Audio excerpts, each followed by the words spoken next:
What is the state of Britain's national defence? When I joined the army, there are 150,000 people and 1,000 tanks. At the moment, it's about 70,000 and 148 tanks. What he has done is stirred up European militaries and made people realise that actually we cannot rely on the US. We must produce our own military capability so that when the Russian president looks west, he sees a credible defence. We are learning from the lessons from Ukraine, 80% lethality from drones, 20% from conventional. We now know that certainly for the foreseeable future, the next decade or so, it's going to be an autonomous type battle. And unless we can operate in that, we're going to struggle. Hamish de Bretton-Gordon, welcome to TRIGGERnometry. Well, thank you very much indeed for having me. It's been a great ambition to come and do your pod at some stage. Pleasure to have you. We want to talk about the British Army and also the evolution of warfare, the war in Ukraine. Perhaps we'll touch on Syria, which is an area of great expertise. Before we do all that, tell us a little bit about your story, your journey, your background.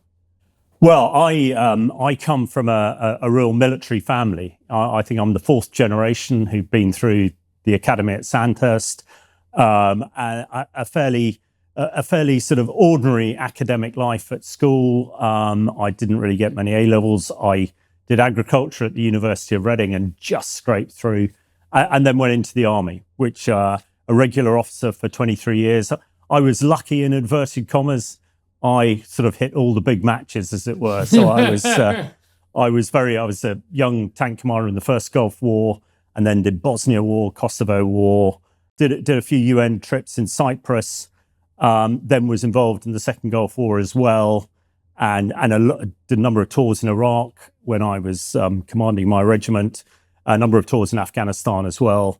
And when I left the army after 23 years, I then got involved in Syria for sort of 10 years, in and out of there, and to see Assad gone and a lot of happy faces in Syria is great. And after I left the army, I sort of got into a whole host of things, sort of journalism as well, and writing books. So I've had a very fortunate life, I think, from a military perspective, and quite a lucky one. I've survived a few scrapes. So and the irony, having somebody who did so badly at school, I'm also now a Don at Magdalen College, Cambridge, which when they asked me if I would do it, I said, hang on, you got the wrong man here. I've got one A-level, hardly any academics, and a third-class degree in agriculture. They said, Hamish, you've got a lot of very clever people here at Cambridge. We just need a few with a bit of experience. That's where you come in. So that's sort of my story in a nutshell. Well, it's great to have you. One of the things that we've been covering and talking about a lot, and it's been a big discussion point in our country, as I'm sure you're well aware, which is the state of Britain's defence, the armed forces, the lack of funding, and other issues that this country has been dealing with for a long time. What is the state of Britain's national defence? Well, I think it's a very easy one to decry and put down. I think, like a lot of NATO countries, European NATO countries, our government so overspent the peace dividend after the end of the Cold War that actually a lot of capability was denuded. A lot of people thought at the end of the Cold War, that was it. Then we got into all the counterinsurgency with Al-Qaeda in Iraq, and then the Taliban in Afghanistan, that we focused very much on there. And we sort of lost the ability to do war fighting, as it were. And as part of that, what it meant is we diminished our skills. So where we find ourselves at the moment is a very small military. I mean, when I joined the army, there are 150,000 people and 1,000 tanks. At the moment, it's about 70,000 and 148 tanks. Now, not necessarily that is a metric, but I think it just gives people an idea of what the contraction has been and the disinvestment. And it's not one individual government. It's been all of them over the last 20 or so years have disinvested. We invested in what we call urgent operational requirements for Iraq and Afghanistan. But counterinsurgency is a very different type of warfare. In the olden days, like our allies, like the Americans and others, the Australians, we could do it all. But we just focused on counterinsurgency. And I think morale in the British military also dipped. Now, I talk about my life up until 2012, where I pretty much every year I was doing some sort of operational tour somewhere. And some people would have thought, crikey, that's hard yards. And, certainly my family and my wife were completely hacked off with it. But actually, as a professional, in whatever guise it is, as a professional soldier doing your thing every day, what keeps you sharp and keeps you going. Now, after 2012, when we sort of downscaled in Iraq and Afghanistan, young men and girls in the British military were not going on operational tours, so they weren't getting that excitement. And I think morale dipped. And when morale dips and you're not being funding, you then reach a place. It is only really since 24th of February 2022, when Putin invaded Ukraine, that suddenly countries like in Europe and Britain in particular realised, crikey, we don't have a credible conventional deterrence. So started to reinvest in it. But when you drop so low, it takes a heck of a long time to get back there.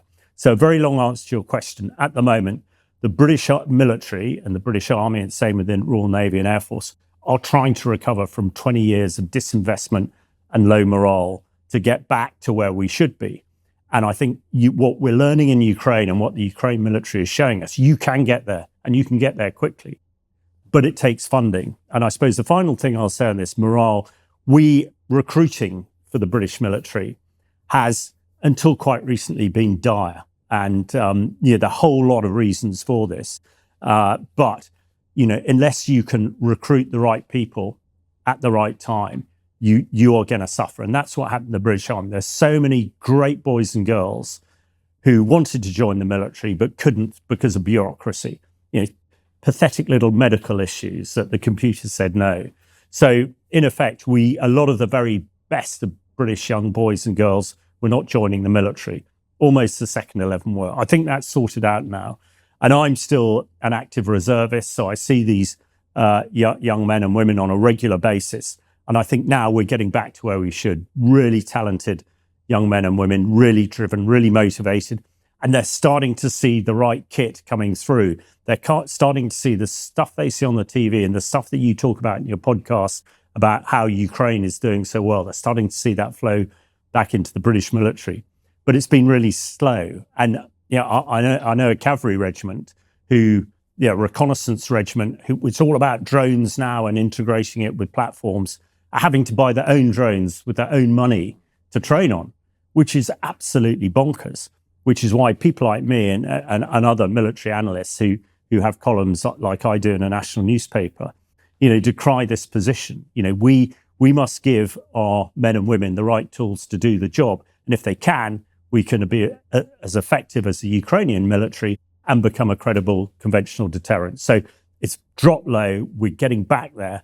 But actually, even the funding that we've heard about in the Defence Investment Plan is not going to be enough to realise the Strategic Defence Review, which was the review of the British military on how we should provide a credible capability going forward. I don't think there is enough funding for that at the moment. But we are learning from the lessons from Ukraine, 80% lethality from drones, 20% from conventional. But unless you fund it, it's a waste of time. And I'd say not a waste of time. No, that's wrong. But at the moment, we're sort of funding to about 80%. And the great president of the United States, who I don't agree with a lot of the things he says, what he has done is stirred up European militaries and made people realize that actually we cannot rely on the US. We must produce our own military capability so that when Putin or whoever replaces him looks west in future, there is no way in the world that a woman would ever run Russia. That's another story. But when the Russian president looks west, he sees a credible defense and doesn't invade countries like Ukraine in future.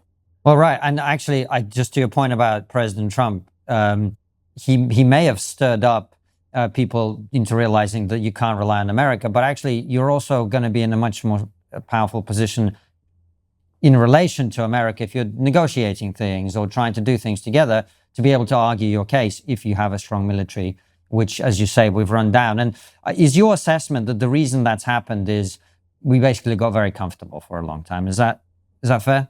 Well, I think priorities for the government have changed. And although you hear every prime minister since Winston Churchill say that defence and security is the number one priority for a nation, it's probably not since Churchill that we actually believed our leaders when they said that. Right. So I think that has become an issue. And so much spending, when we're spending 6 times the amount on welfare that we are on defence, you sort of think we've got the balance wrong here. So I think that has really been the case, that it's been focusing on other things, and yeah, to a degree, relying on others. Good old Uncle Sam, he'll always come steaming over the Atlantic to help us out. Well, actually, we now know that might not be the case. I say might not be the case. And when you compound it with our European partners who have done the same or even worse, I mean, the Germans, who have taken a lot of criticism for a whole host of historical reasons, obviously, but they were the worst. They're a hugely wealthy country, massive potential, and actually had a large army, but they just didn't really bother. It's only recently 300 billion euros invested in German defense in the next couple of years. I mean, that is a real, you can just see people in the Kremlin sort of going, flipping heck, yeah, they are serious. And that's the sort of thing that we should do. So I think it's been collective responsibility in European NATO countries, and its focus. And the defence investment plan, although I've criticised it, it is at least going in the right direction. We're at 2.66% of gross domestic product now, allegedly going to 3.5 by 2035. If we were going to 3.5 by the 2030, I'd say we're on track. But we are going in the right direction. And one can see, I mean, politicians, sitting outside Parliament, you almost feel the heat of their breath on the back of your neck. Unfortunately, their big focus is on the next election, which is 2 years' time. What's going to get them re-elected? And my experience of politicians, most of them are pretty insular and pretty selfish. So at the moment, possibly at the moment, defence might get them elected. But until now, that hasn't been the case. It's not until the security service, MI6 and others say, we're in a hybrid war with Russia. We see Russian jets dropping sensors around British Navy ships this week. We see Russian proxy GRU agents firebombing the Prime Minister's house. We see cyber attacks, shadow fleet tankers. Suddenly people are going, "Whoa, hang on, maybe there is a thing about this." So I think we're getting there. Are we doing it fast enough? We shall see. But I think going back to your first question, morale in the military is on the up.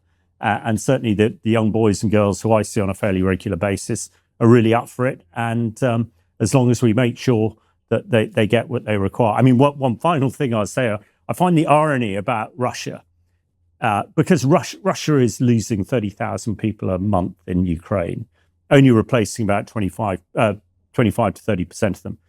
But the latest thing is pay. A Russian soldier gets paid $80,000 a year, which is at least twice what a British soldier gets. And you sort of think, crikey, there is a balance here that, again, we need to get it right. And to contradict myself, I actually think the pay for the military in the UK now is pretty good. So we are moving forward, definitely. Yeah.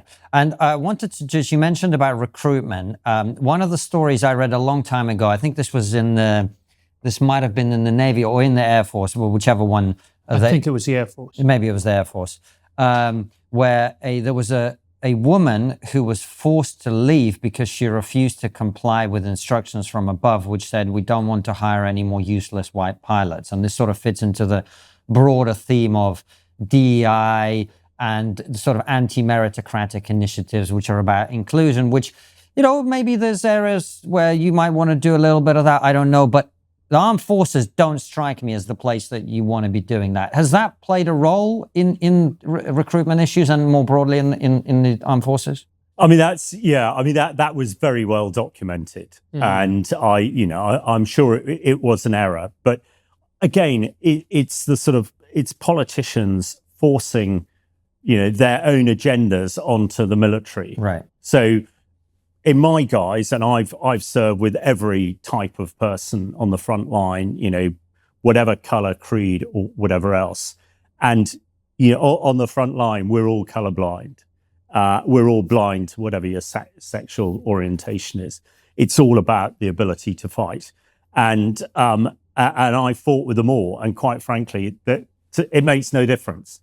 Absolutely makes no difference that whether somebody is good or brave or whatever. those sort of backgrounds. So I think that is really dangerous. What is critical is that when people are recruited, they pass the test. If you're going to be an officer, you pass the all our Army selection board, fine, you're through. Same in the Navy, same in the Air Force. There shouldn't be a different level for a different part of society. And I think people realise that. And it's ridiculous because it's actually what's in here, not what's on your skin that's important. But I think recruitment has been an issue. I mean, I could reel off many stories of people who should be in the military who are not. In fact, I sat next to a lady the other night whose daughter was a consultant surgeon in the NHS. She's always wanted to join the army, absolutely desperate. But because she took some mental health drug, and I hadn't a clue what it was, when she was 10 years old, she has been precluded from joining the military, which is completely bonkers.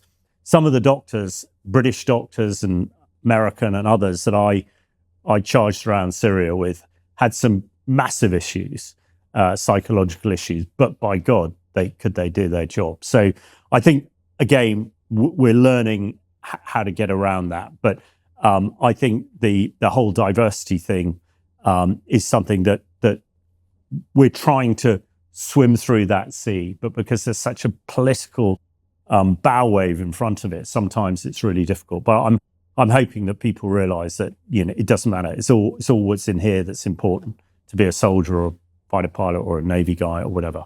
I was reading in one of your articles that the armed forces have been underfunded to the tune of £28 billion. That is a mind-boggling amount of money. What effect has that had on the army, the personnel, the equipment in real terms? Well, it's difficult to say. And that 28 billion is the shortfall from the Strategic Defence Review last year, which said what we need, 80% drones, 20% whatever, and what the Defence Investment Plan. So there's a 28 billion gap. Now, that manifests itself in, as I said, cavalry regiments having to buy their own drones. It manifests itself. I've just test-driven Challenger 3, the new British tank, that has what we call hard-kill defensive aid suites against drones. And in order to operate in a drone-infested battlefield, you need these defensive aid suites. But currently, they're only going to fund something like 1 or 2 per tank, as it were, whereas you need 4 or 5. So it's almost, so again, psychologically, and when you've been into battle, I was always confident the tanks that I were in, you knew that whatever you hit them, they'd take it up.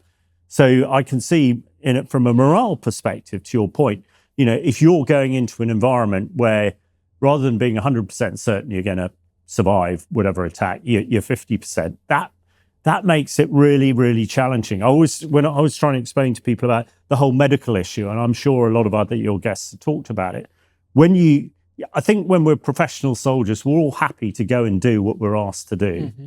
But one of the key things is you want to know that if you're shot or blown up, somebody is going to come and sort you out.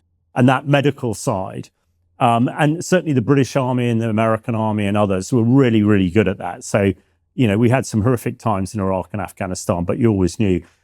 Conversely, when I was in Syria, it was a different issue here. And that's what people used to say to me. He said, you realise if you get into trouble, there's no MIRT, there's no helicopter with medics flying over the hill to come and get you. There's no recon platoon or whatever is going to come and get you. And actually, psychologically, that was quite a challenging thing. And unless we thought we were doing such a good, such an important job, we might have gone, okay, maybe not. But so very long answer to your question. I think that's where it manifests itself. We're not the British. I served with the Australian Army for a while, and they had a sort of phrase of fitted for but not with. It's great. The Australians always had some Gucci kit, but didn't necessarily have the really top end of it. Although there were sort of brackets on your vehicle or whatever else that were empty because we couldn't afford it. So I think that is where it sort of fits in. That's where the gap is, which is why we need it funded, because a lot of that 28 billion is this sort of anti-drone stuff. And we now know that certainly for the foreseeable future, the next decade or so, it's going to be an autonomous type battle. And unless we can operate in that, we're going to struggle. When you buy seafood, what do you worry about most? Nutrition, sustainability, taste? I've asked all of those questions. This is why Wild Alaskan Company caught my attention. It is the best way to get wild-caught, perfectly portioned, nutrient-dense seafood delivered to your door. You've not tasted fish this good. When we first got a delivery from Wild Alaskan Company, it stood out immediately. The care that goes into it, the packaging, the clear sourcing, the attention to detail, you can tell this is a company that does things properly. What makes Wild Alaskan Company special is how they source everything. 100% wild caught, never farmed. No antibiotics, no GMOs, no additives. Just clean, real fish, frozen off the boat to lock in flavor and nutrients like omega-3s. You get flexible shipments, expert cooking tips, and a box that genuinely feels like it's come from people who care about what they're sending. My favorite variety is their Pacific halibut. Firm and meaty, it cooks beautifully in a pan or on the grill and goes with almost anything. And there's no risk. If you're not completely satisfied with your first box, Wild Alaskan Company gives you a full refund. No questions asked. Get seafood you can trust. Go to wildalaskan.com/trig for $35 off your first box of premium wild-caught seafood. That's wildalaskan.com/trig for $35 off your first order. Thanks to Wild Alaskan Company for sponsoring this episode.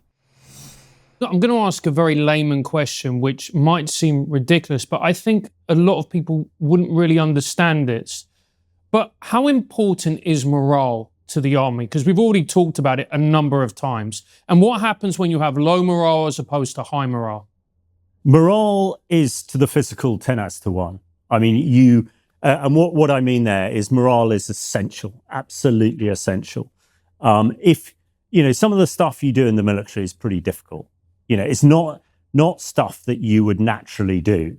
So in order to do it, you need to have really high morale and leadership. And I think, that's something that the British military and a lot of European, American military and others are really good at.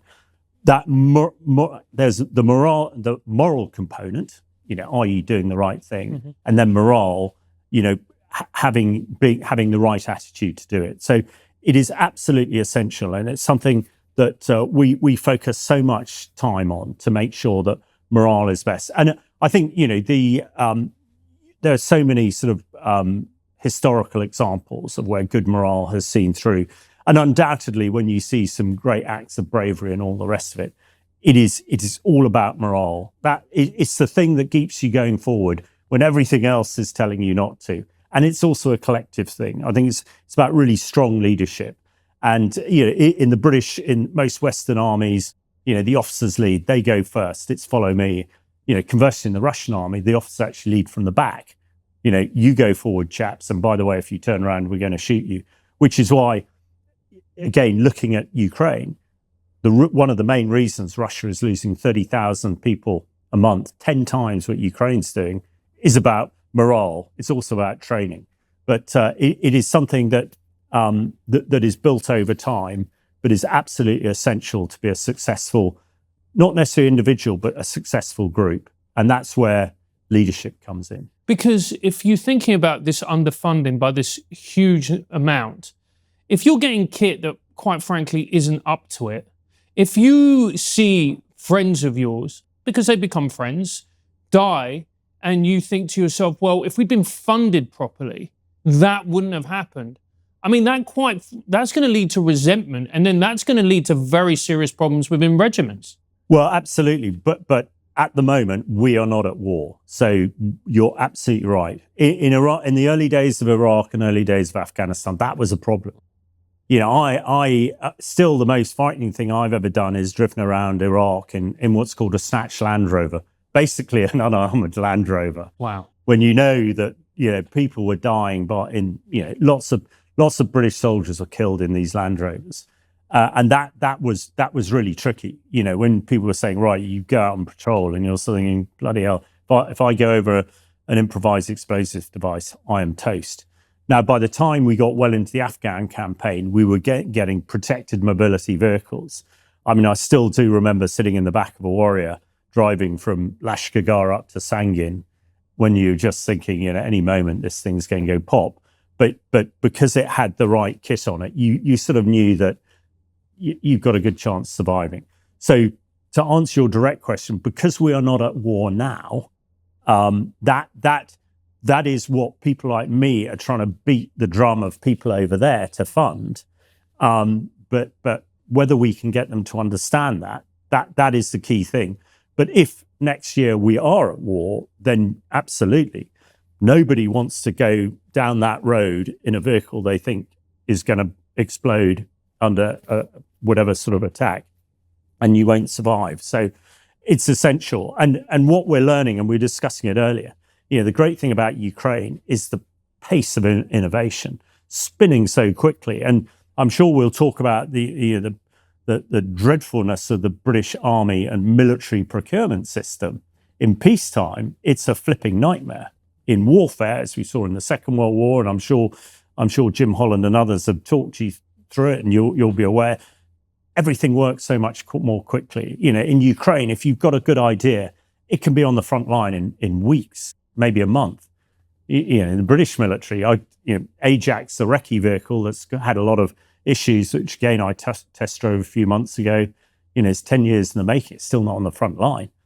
Had this been Ukraine, it would have been in the front line after a few months or so. So I think, I probably not a good answer.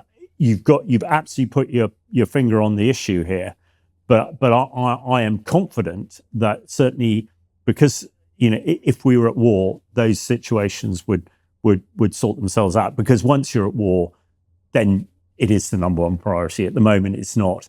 But I think we've got the basis of a plan to get there. And let's hope it's not us going to war that gets us there more quickly. Because there's going to be people listening to this interview, Hamish, who are thinking to themselves, look, all right, you make some good points. But if you look at our country, everything is underfunded. We're in huge amounts of debt. Quite frankly, are we even going to be able to service that debt? I mean, there's a discussion around that. Can we really afford to fund the armed forces more from 2.8 to 3.5? Isn't that fundamentally unrealistic when you look at the current economic climate? Well, it is. No, I don't think so. Absolutely not. I think it is the number one priority. Other things have got to give. We know that we've got a lot of net zero projects, which I'm as keen as the next person almost on climate change, but I don't see why we're spending billions on that when we haven't got our fundamentals like defence and security pointed out. I think, and the fact that when it came to try and bridge that 28 billion gap that we've been talked about, defence, first of all, was told you find 10 billion, and to find 10 billion out of a 60 billion annual spend is challenging. I didn't hear the welfare budget, which is 6 times the amount being asked to save any money. So if we can't get 5 billion out of the welfare budget, then I think we need to get somebody in who can do it. So it's about priorities, and I think this funding has to be. And I suppose like most taxpayers, I don't want to pay any more tax. But quite frankly, if it's the difference between the men and women in the British Army getting the right drone or not, then I'm happy to do that. Although I'm sure a lot of others wouldn't. I think there is definitely the money there. The other element to it, of course, we keep hearing about growth. Now, one of the great industries in Britain is its defence industry, and if we spend our money there, that will generate growth. We just look at the Germans, and the new British tank is being built by a German company. I mean, that must be bonkers. But but having said that, some of the British companies are have the potential to do stuff all over Europe. Now, I know there are a few issues with the EU and Brexit and all the rest of it, but the fact we're making submarines for the Americans and the Australians, I mean, there is a real opportunity. Now, one is hoping that with Andy Burnham coming in as Prime Minister, we don't swing too far to the left, who traditionally, have not seen the defence industry as an area they want to go to growth. But at the moment, it is a bit of a golden goose for Britain. And if we spend our money on defence, it should increase the money within in the government. And if we make sure that we sell our capabilities appropriately again. So I think whatever else, we have got to fund defence first, whatever that means to other projects, or even if that means increase in tax. That's why your point about net zero is so important, because if you have the highest industrial electricity prices in a developed world, it's kind of hard to manufacture anything, right? I'm not an expert, but that seems reasonable to me.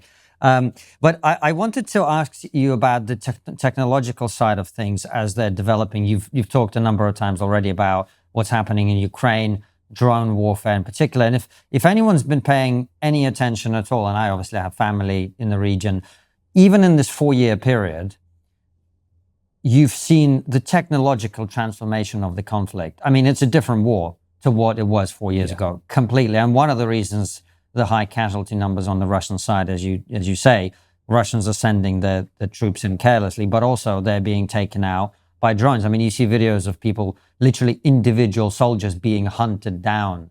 It's actually terrifying to think about being on the ground in that kind of environment. But what is happening with the technological side of warfare at the moment, in your assessment? Well, I think we all talk about drones. I had an experience with drones myself. I was, for 2 years between 2015 and 2017, I was the Peshmerga's chemical weapons advisor. The Peshmerga are the Iraqi military who are fighting ISIS. And I remember we were near Mosul one day in, I think it was April 2016, and this ISIS drone flew over, and you could see it with a hand grenade on, and they were trying to drop it on us. We fired thousands of rounds of ammunition at it. Didn't hit it. Anyway, the thing couldn't drop its thing. But that was 11 years ago, or 10 years ago.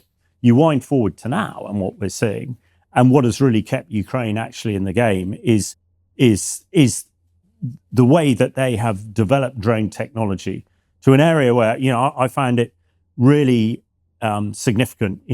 When Iran started firing drones and missiles at the Arab states, Zelensky and the Ukrainians were over there showing them how to defend against them, selling them Ukraine drones. Ukraine now makes 50% more drones than it needs, which is unbelievable. Ukraine has developed its own cruise missiles. You might have heard of the Flamingo, which has a range of over 1,000 kilometers, a warhead of about 50 to 100 kilograms, not dissimilar from a Tomahawk cruise missile. Oh, by the way, it costs $500,000, not $10.5 million.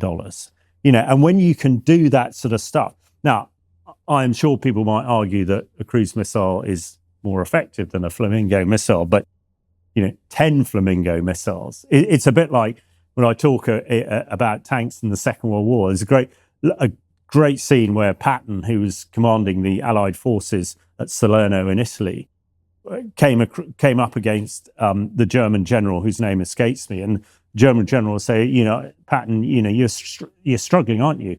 You're losing 10 Shermans for every one of my Tigers. And Patton said, no, I'm not struggling. I've got so many more Shermans than your Tigers that ultimately we will win, which of course they did. So it goes back to my point about flamingos, and the way at the moment Ukraine is using drones are just swamping, absolutely swamping. And what is brilliant, again, without wanting to go too much detail, what they're also tying drones to weather balloons that fly at 10,000 feet, 10,000 kilometers, 10,000 feet. And these drones are above the range of most of the Russian air defense, except the S-300s and S-400s. These drones electronically look like big Reaper drones or small aircraft. So Russia is firing these $10 million or $5 million missiles from S-300 at 400 at a balloon. So, and while they're firing at a balloon, the real drones are sort of sneaking through, which is why, Ukraine has pretty much destroyed 50%, I think it is, of the Russian oil industry. But on the technical side, the refining side of it, not the entire industry. Refining. Sorry, you're right, the petrol. But when you come to the evolution of drones, when it first started, it was all about the electromagnetic spectrum. If you could control that, you could control the battlefield. Then we saw fiber optic drones, which seemed bonkers. I remember the first Gulf War, the Iraqis fired a lot of anti-tank guided weapons at us. And the whole battlefield was strewn with these sort of cables, which were doing these anti-tank guided weapons. And then we overcame that. So now Ukraine is the use of AI and the use of mother drones that sort of fly lots of smaller drones, thousands of kilometers, and then through AI, they light up and then hit targets. Now, this is something completely unenvisaged 4 or 5 years ago. And, how can such a small country, small military like the Ukrainians be defeating, the Great Red Army, as it were, because of innovation and the other element to this is training. The other reason the Russians are losing so many people, an infantry guy, recruit, conscript, is getting about a week's training. A lot of them don't even know how to clean their rifles. And when you've got a rifle, once you fired a couple of hundred rounds through it, it clogs up with carbon and you can't use it. So these guys, if they had a couple of hundred rounds to use. So again, but that sort of perpetuates through the whole thing. You've got these Ukrainian drone units, a lot of them sitting back, a lot of them with very untraditional military people in there. We go back to the whole, diversity issue and all the rest of it. If you can fly a drone, then it doesn't matter. Even if you've only got one arm or one leg or whatever, you can do it. And I think, actually in recent writing, I've been saying to the British military, we don't all need to be able to lift heavy weights and run fast. We need a few of them. Yeah, but the rest need to be good at Call of Duty, right? Entirely. And in the video I made for the Telegraph about Challenger 3, you've got a sort of PlayStation hand stick that, luckily, because it wasn't too different from Challenger 2 that I last fired about 10 years ago, it took me about 2 or 3 minutes to familiarize and then in the simulator to get a first round hit. But actually, had you been a kid who PlayStation, you would have just got in there and you wouldn't even need any training at all. It says laser line fire. Dead easy. Yeah, and I imagine AI is going to be another huge area where, if this war keeps going another 4 years, there might not be any humans on the battlefield. Perhaps exaggerating, but you know what I'm getting at. Yeah. I think, as I talk about in the last chapter, where we're going, it's about autonomy, autonomous vehicles, right. Land, sea, and air. We still need the human in the loop. And certainly the way we've envisioned it with tanks, you'll have one Challenger 3 or one Abrams or whatever, but then tethered to it will be hundreds of autonomous vehicles. And that creates the combat power. So, although at the beginning I decried the fact we're only getting 148 Challenger 3s, if we have several thousand drones that can be controlled and manipulated by the Challenger 3s, then we can get there. And I sort of use Ajax, the recce vehicle, as an explainer. When all throughout my military career, our recce vehicle was something, the CVRT, the scimitar, fairly small recce vehicle with a few sensors, but a troop, 3 or 4 scimitars would cover a frontage about 3 kilometers. Now, one Ajax with its digital turret, its sensors and its drones, one troop of 3 or 4 Ajax will cover 60 or 70 kilometers. So you've got, massive increase sort of in capability there. So I think autonomous, the other element, the other human you need in the loop, ground. So you'll hear people saying holding ground. You still need something physical there. It's about endurance. Things are getting better. One of my reasons for saying that the tank will endure, I've been on operations in tanks where we haven't refueled or anything or stopped for 48 hours. Now, at the moment, we don't have drones that have that endurance. I'm sure we will do. And we don't have other capabilities. So once you've held ground, you still need humans there. But I think autonomy is exactly where it is going.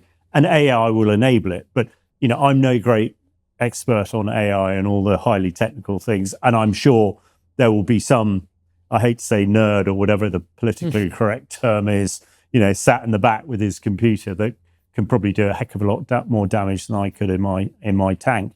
But again, it's AI is, anybody who's used AI will just see the power of it. I'm a writer, I write books, I try and not go near AI at all anyway. But, very occasionally, in fact, I had to write a eulogy for an uncle of mine who I didn't really know, had served in the military for 40 years in a regiment that I didn't really know. And I reached out to his regiment and said, tell me about him.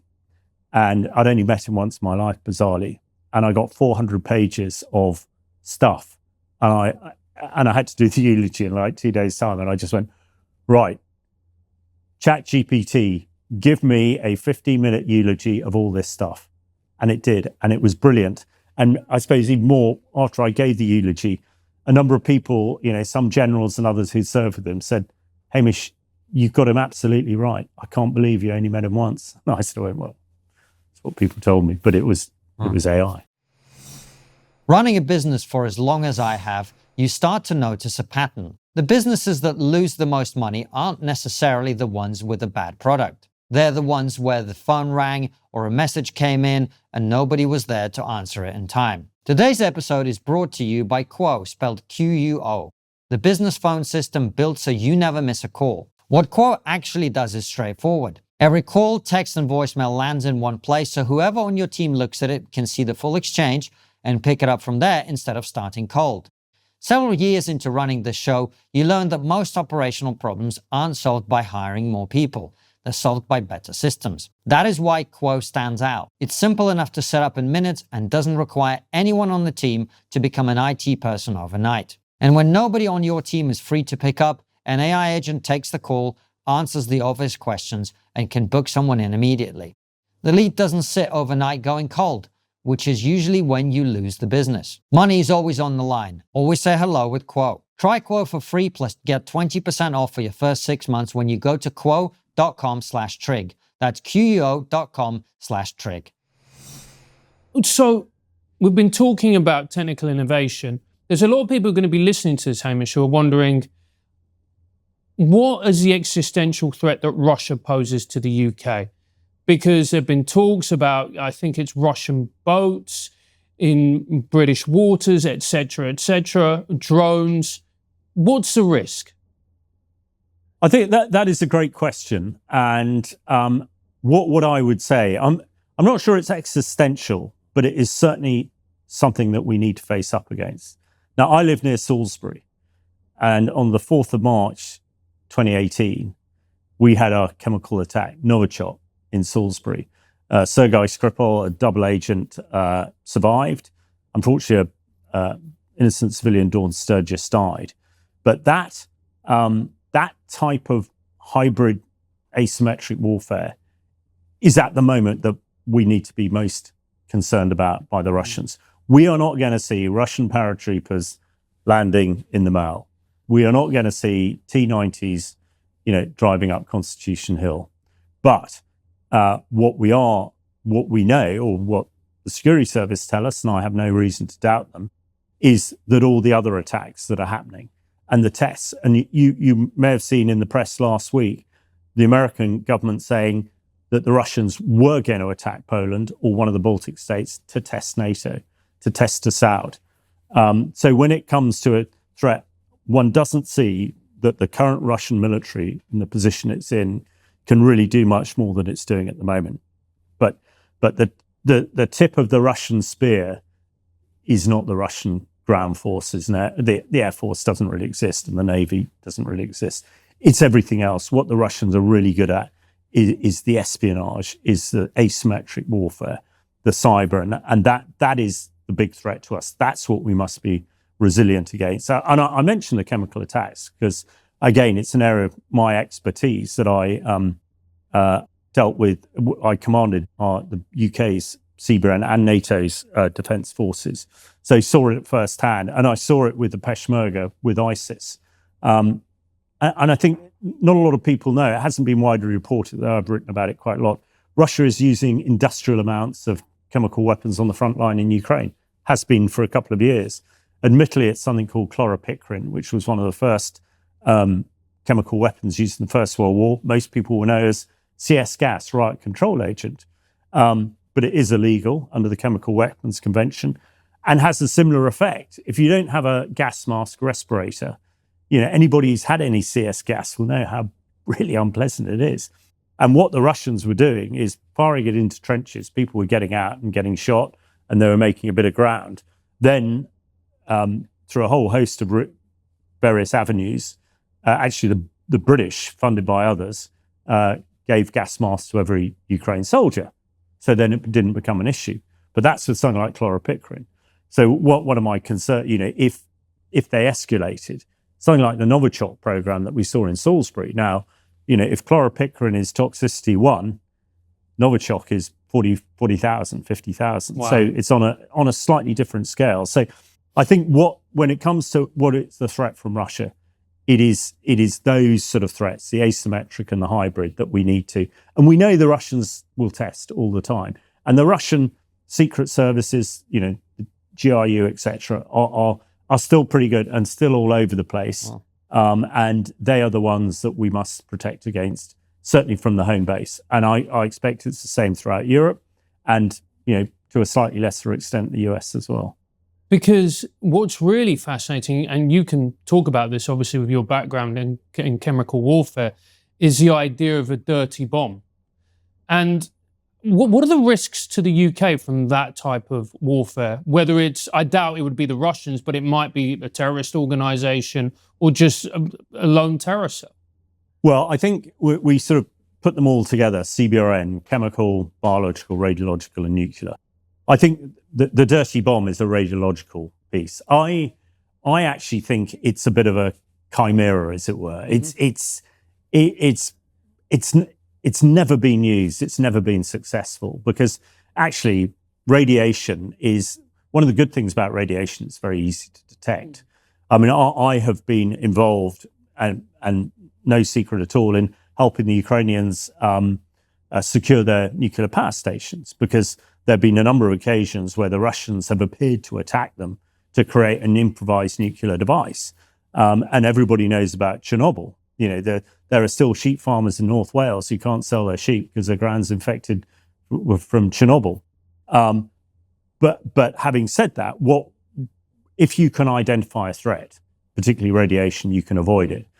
And without giving any secrets away, the United Kingdom, like the US and others, has a lot of monitoring capability around the place to detect anybody trying to move radiological materials. So, and if you blew up a dirty bomb in Westminster, it wouldn't have a great impact. It would provide a bit of contamination.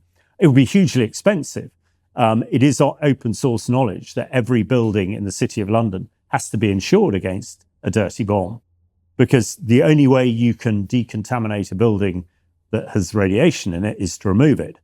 And something like the Shard, which I think cost $5 billion to build, if that became irradiated, you would have to take it down and build a new one, which presuming in these prices would be double that. So I think it's a real issue. What concerns me, I mean, the chemical bit, I think, again, the chemical weapons we know are quite easy to identify and we know what to do, although Novichok was designed so that NATO sensors couldn't detect it, which is why it took us 18 months to clean up Salisbury, but things have moved on.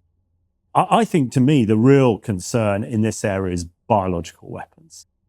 And I'm... Excuse my ignorance, what are biological weapons? Biological weapons are pathogens. People are plague, which... COVID, mate. COVID. Plague, which killed half of Europe in the Middle Ages.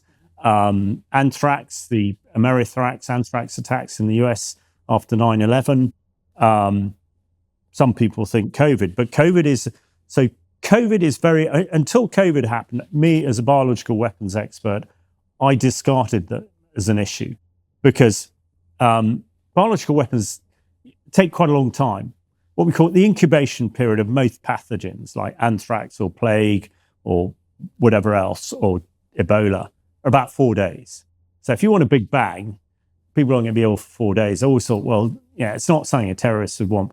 But COVID, a not very virulent pathogen, death rate less than 1%, brought the world to a standstill for 3 or 4 years. Now, if you were a terrorist and you could do that's pretty good. Annie Jacobson wrote a brilliant book last year or the year before called Nuclear War, which goes through a scenario of how nuclear war can start. Now, I'm just reviewing her book that's published in 2 weeks' time called Biological War. And a lot of it comes actually from COVID. A little bit of work I did at Cambridge, with the explosion in synthetic biology enhanced by AI. And now that we know the genome, DNA, so well, you can actually manipulate things. So we did a tabletop exercise at Cambridge of whether we could splice Lassa fever, which is a hemorrhagic fever. And there was an outbreak in Suffolk a few years ago. Luckily, it only kills 3 people, but only 3 people caught it and it killed them, 80% mortality rate. Could you splice that with COVID, which is very transmissible? So you had a very transmissible, but 80% death rate. And you probably could, or you certainly could in the near future. So once you get into that sort of vector, now in Annie Jacobson's book, she talks, actually it's about plague that's been manipulated. And if anybody has not read the book I Am Pilgrim, which after you bought my book, you must read it. I think it's the greatest book ever written. It is fiction, but it's about jihadists who manipulate actually the smallpox vaccine. And it, you know, potentially brings the world to a standstill. So all these shock horror stories, the thing that would keep me awake at night is the bio threat, because of everything that's gone forward. It's a cheap person's nuclear weapon, if you like. And the reason that people like I are concerned is we spend virtually no money on trying to prevent it happening. So the Chemical Weapons Convention, which has done a great job and removed 90% of chemical weapons from the planet, we spend $500 million a year to make sure that it doesn't happen. The Atomic Energy Agency, non-proliferation, we spend billions on it. But the Biological Weapons Convention, I think we spend $100,000 a year on it. A lot of it is because, and I might be being disingenuous to Big Pharma, a lot of it is because Big Pharma doesn't want us poking around in its laboratories, that it's making stuff that's going to make a fortune on. But I think what we need to get really serious about biowarfare, and I think once people have read Annie Jacobson's book and read I Am Pilgrim, they will agree with me. But again, it's not any threat. It's the threat you ignore that is really dangerous. The threat you focus on, and any threat can be suppressed. You just need to put effort and money into making it happen. So that a long answer to your question on biological warfare. It's interesting you mentioned that, because my father, he was a biochemical engineer in the Soviet Union. And one of the things he always said to me was, this is the thing no one's talking about, but biological weapons are the most dangerous weapons that people will ever make. And they may well be coming. It's interesting, I sort of made it as half as a joke about COVID, but we've had Lord Ridley on the show and others talking about the origins of COVID. Your perception as someone who's an expert in this area, did you think this was a virus that was likely manufactured? Perhaps not as a weapon, but manufactured nonetheless? Well, Matt Ridley and I have very similar views on this. So you do then? And his book is excellent. I don't think it was deliberate. No. But a little bit like Annie Jacobson's book, there are so many what we call biosafe laboratories around. Biosafe laboratories go from 1 to 4. Biosafe 3 and 4 is where the really nasty pathogens are kept. Places like Porton Down in the south of England, Edgewood in Maryland, and they were military research places. In the last 20 years, we've gone from about 10 of these labs around the world to about a couple of hundred. And that's level 4, and level 3, there are now thousands. So there are thousands of laboratories around the world, a lot of them in some of the dodgiest places in the world. And there are millions of scientists, completely unregulated, who are dealing with these pathogens. Now, a lot of it is Big Pharma trying to make sure that we have the medical countermeasures to deal with them, but not all. But the opportunity for accident and the way that things developed in Wuhan, it absolutely must have come from the laboratory. All this stuff about hemorrhagic fever coming from wet markets and eating bats is, I don't get it, and I don't think anybody who understands the basic gets it at all. But the fact that it spread so readily, and the fact that bio is a threat today because we move around so much. The plague, the Black Death in the Middle Ages took ages because people were basically traveling at 3 kilometers an hour. We're now traveling at 600 kilometers an hour, whatever it is. So the ability to spread it around, therein the issue. So I think I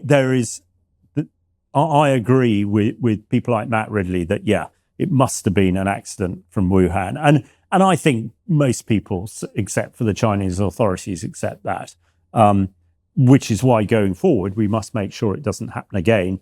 And the answer to that for me are twofold. First of all, regulation that we haven't bothered with. And the other one is monitoring.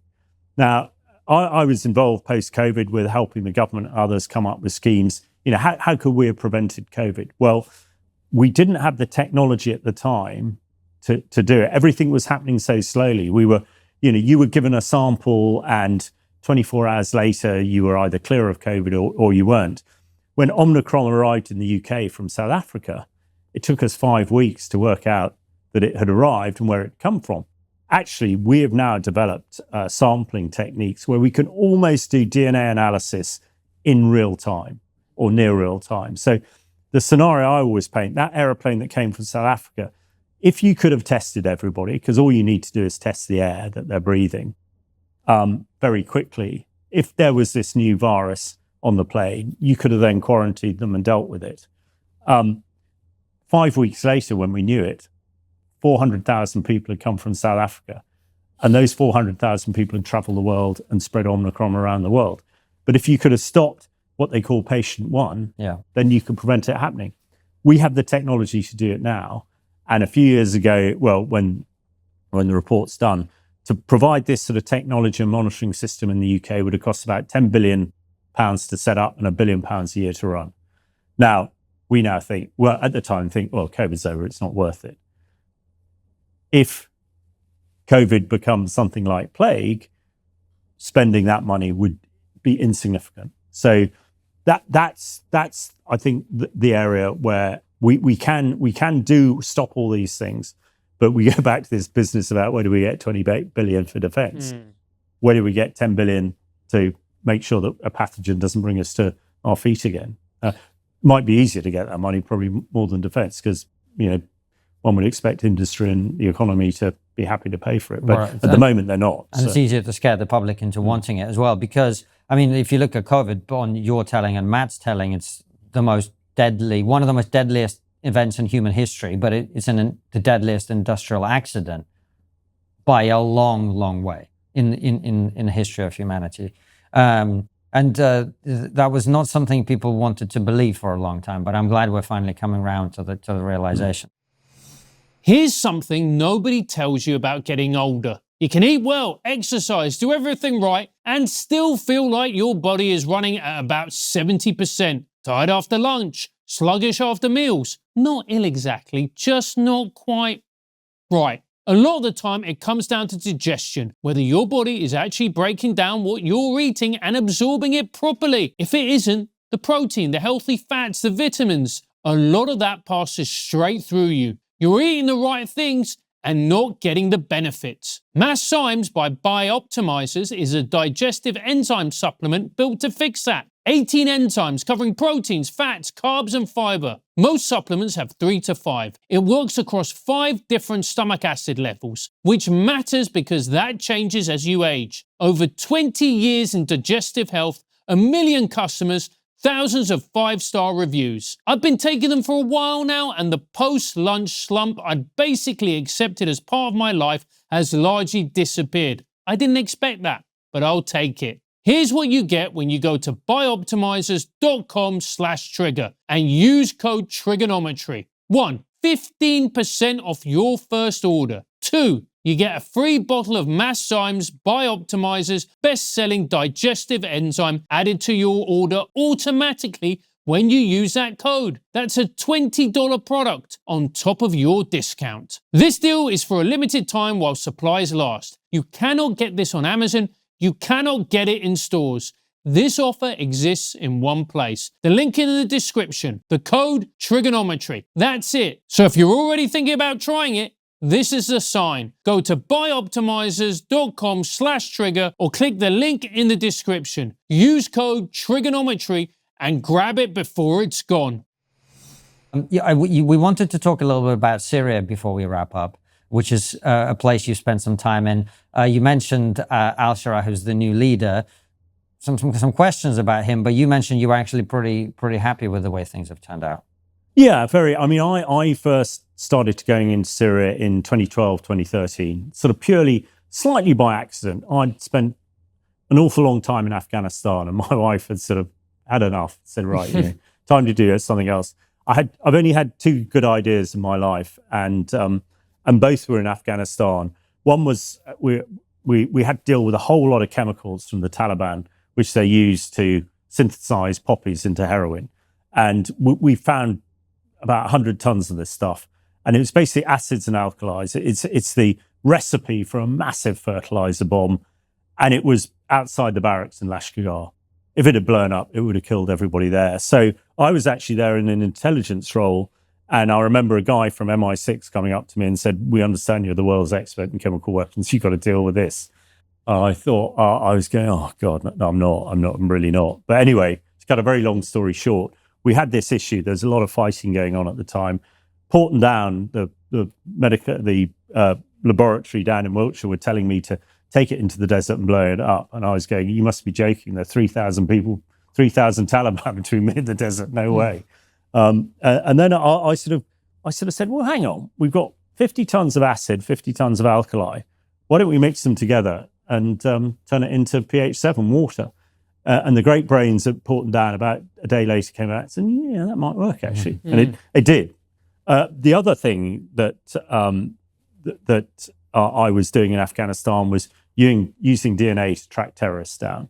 And because when we were doing biological weapon analysis, we were basically doing something called PCR, which is DNA analysis.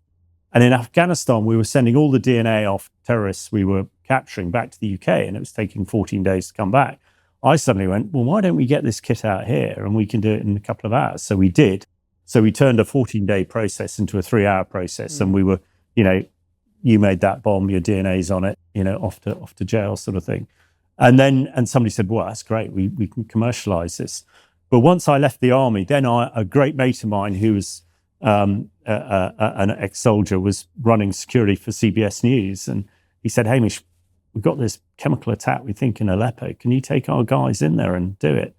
And I thought, ooh, yeah, sounds like a lot of fun. So we did that. And it was the first major thing. I can see why your wife gets annoyed with you. Yeah. Well, it gets worse. It is all in my memoir, Chemical Warrior, so I'm not breaking any confidentialities. But actually, once we did that, because Syria was really difficult at the time, This is under Assad still. This is 2012, 2013, right. Very much. Lots of aid workers were being picked up by ISIS and Al-Qaeda and killed. So it was really difficult. But once I'd done that, then the BBC got onto me and said, oh God, can you take one of our teams in? And this. So I then sort of thought, it's only a couple of weeks. And the slightly funny sort of inverted commas story is I was with the BBC in a place called Sarakeb in May 2013, covering another chemical attack. And somebody came in to my wife and said, Julia, what's Hamish doing in Syria? She said, he's not in Syria. He's in France. And they went, well, I think you ought to turn on the BBC. And there I was. And now Hamish de Bretton-Gordon from Syria talking. And she went, oh, anyway, that took a bit of explaining. But then when I got back to the UK and I came here and berated people, they just weren't interested. And somebody said to me, and we had a vote in part, there was a big chemical attack, you might remember, in September 2013, August 21st, August 2013, when 1,500 people had died. And the British government were voting whether to go with the Americans and flatten Assad's chemical weapons program. And I was in Parliament and briefing the Prime Minister and everybody else, and they voted not to for Ed Miliband. That was his fault. And people said, no, we need evidence. So I went back into Syria.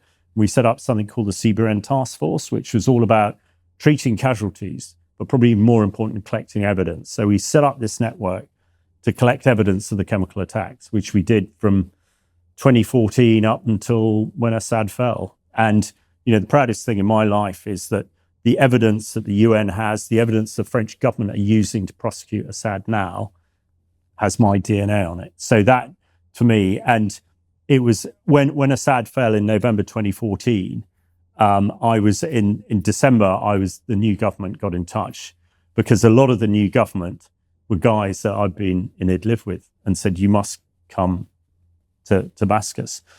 And in December 2024, Russia Today put out this big piece saying it was my fault that Assad fell. I was the reason. I sort of went, I certainly weren't. If I had any tiny bit to do with it, then I'm delighted.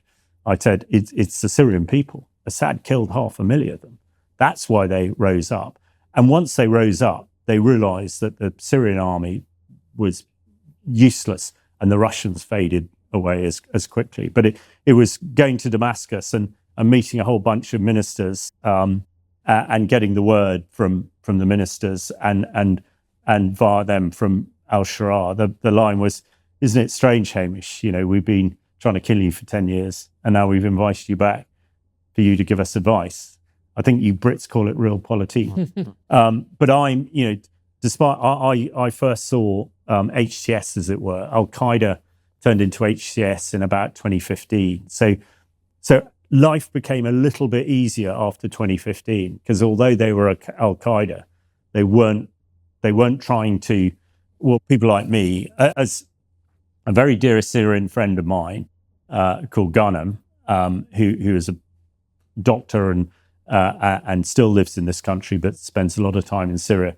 He always says to my wife, I could have got $10 million for your husband, and we would have split it. And Julia always said, yeah, I'm happy with that, $5 million. And in fact, funny enough, he took me back there.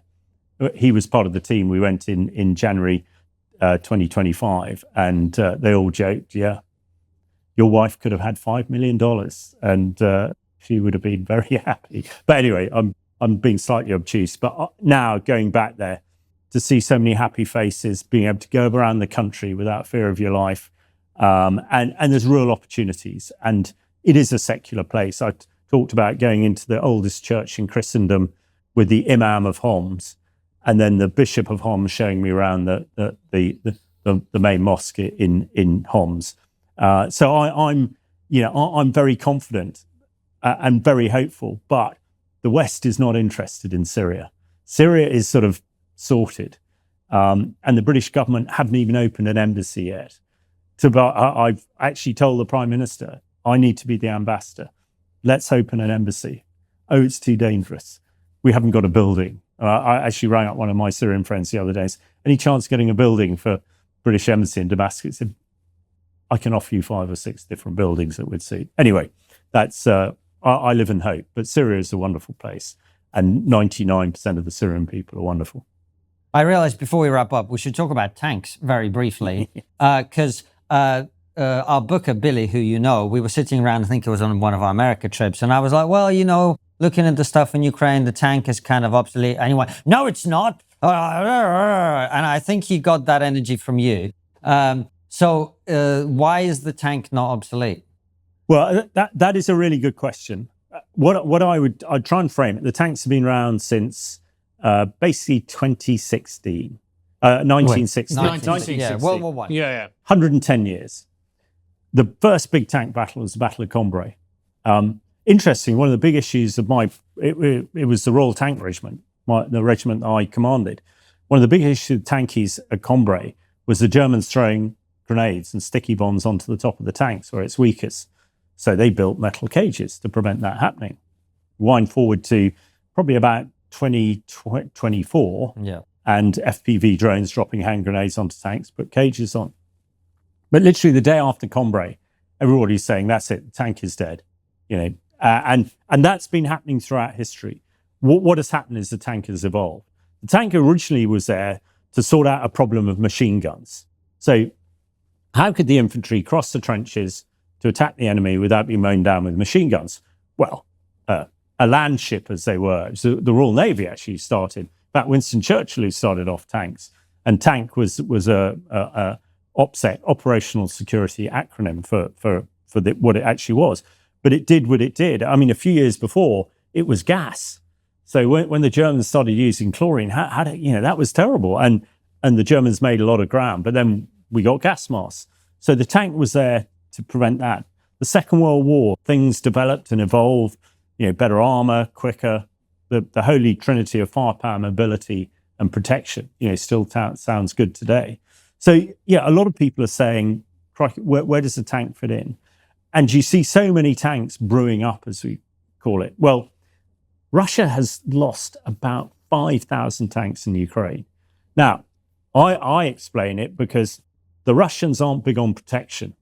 They like firepower and mobility. They're not too bothered about the people inside it. They can be washed out and a new lot put in, sort of thing. Whereas Western tanks, the American Abrams, German Leopard, British Challenger, protection is a big deal. So despite the fact the Brits only gave the Ukrainians 14 Challenger 2s, 13 of them still exist and are driving around.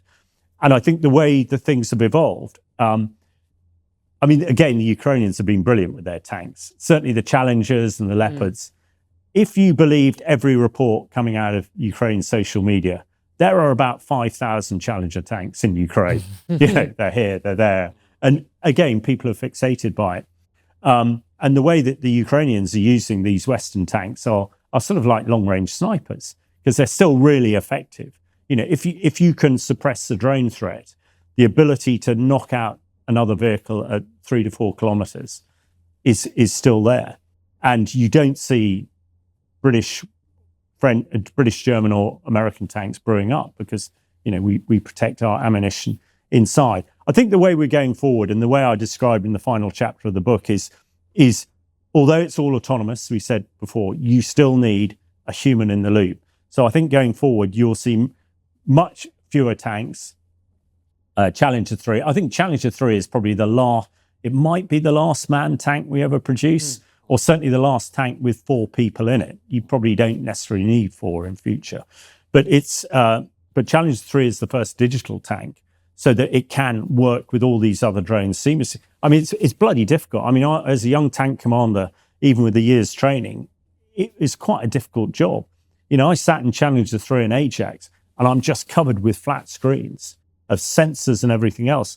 And people are complaining about these new tanks make you sick. And I go, yeah, bloody hell.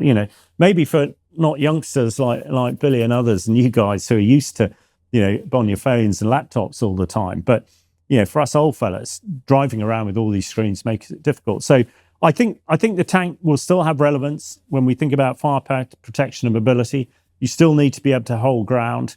And if you can increase its lethality through autonomous vehicles in the air, on the ground, then I think they will evolve. And the final line in my book is that I am sure in 100 years from now, somebody like me will be talking to somebody like you about something called a tank. It's really interesting you say that. The reason I was more skeptical about it, I guess, is if a $50 drone or a $500 drone can blow up a multi-million-dollar tank, that seems like a losing battle over time, right? Yeah, but I would counter that by saying it can't now. Can it not? So a $50, $500, maybe not $50. A $500 drone dropping a hand grenade or a 2 or 3 kilogram explosive or something would not take out a Challenger 3, because the Challenger 3 will either shoot it down before it even gets there, or with its defensive aid suites, it wouldn't penetrate.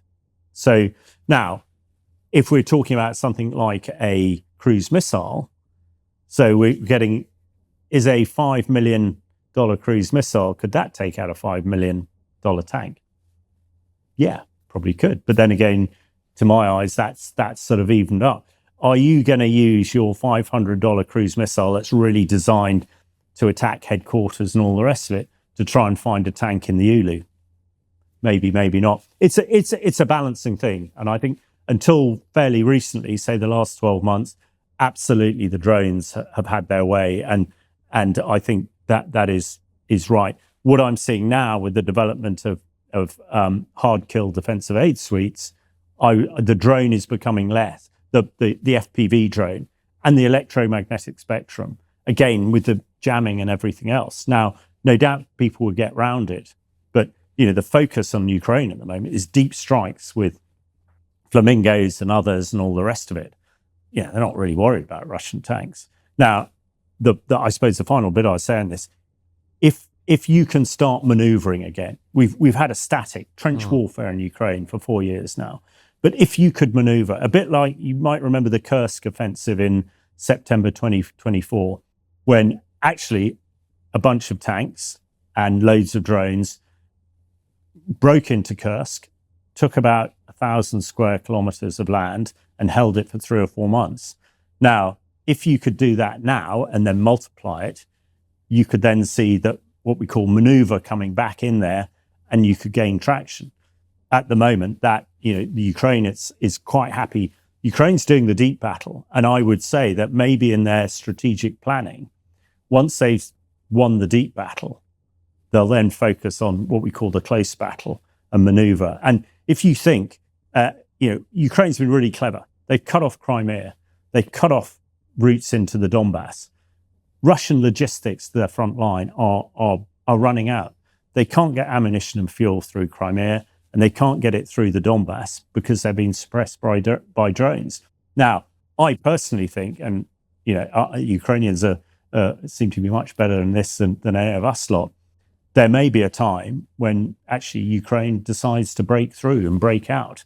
It's creating the conditions. To do that, they'll still need the ability to maneuver. And with tanks, and we've seen the US Leopard infantry fighting vehicle has been tremendously successful in Ukraine, and none of us really saw that. So that is why I still think there is a role for something that's armored that can maneuver in future. But it's trying to spin the innovation to stay one step ahead of the enemy, which at the moment the Ukrainians are doing, and we need to learn every bit of that as we go forward. Well, Hamish, thank you so much for coming on the show and for making Billy's day. I haven't seen him look this happy in years. Final question is always the same. What's the one thing we're not talking about that we really should be? Before Hamish answers the final question at the end of the interview, make sure you go to triggerpod.co.uk, where you'll be able to see this. Is manning a tank now one of the most dangerous jobs a soldier can do, after Ukrainians demonstrated that a drone or two can destroy tanks with relative ease? Do you think there's a concerted effort to undermine the military by the left wing of politics? If a major conflict involving NATO were to begin in the next year, what would be the single biggest weakness of Britain's armed forces that the public either don't know about or doesn't fully appreciate? And what's the one thing we're not talking about that we really should be? Well, I suppose I was going to say the bio threat. I think that's what really concerns me, and we've covered that in quite a lot of detail. So, and one doesn't want to overly terrify people. I think if you accept my premise that there is mitigation to every single threat, but you just have to look at it head on to do it, then that's what I'd say on the bio side. I think the other element that we're not really talking about, and probably for good reasons, is the clandestine world. The espionage. And it's something that Russia has invested so much time and effort in.